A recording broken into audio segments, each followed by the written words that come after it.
I've talked a lot about the learner's role in assessment.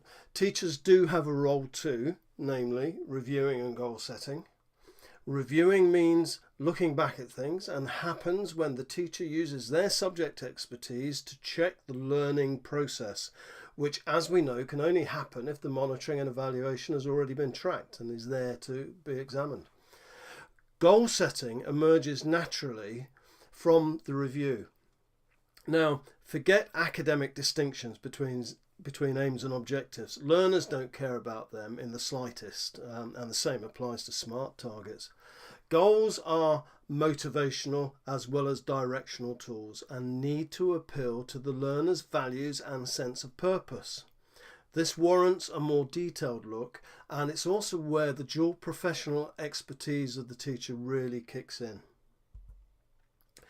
Learners need to know and understand their learning goals.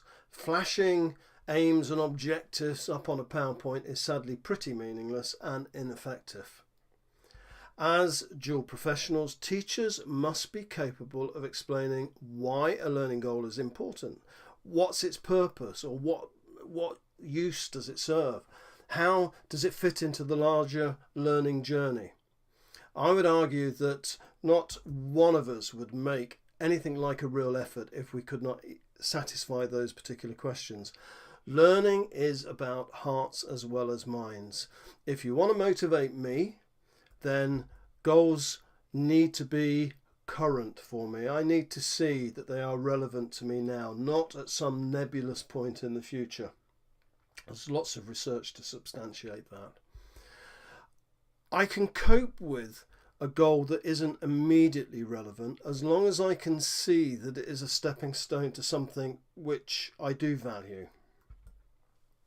I'm also more likely to be motivated by goals that make me feel good about myself. And very important, if you give me a goal which I don't feel is achievable for me, then I'm easily demotivated and going to disengage from that. So I need to make sure that if it's not achievable, I can break it down into smaller steps. So we're talking about the skills of psychology, or might I say actually the skills of teaching. It's that bit of teaching which is generic teaching skill rather than subject specific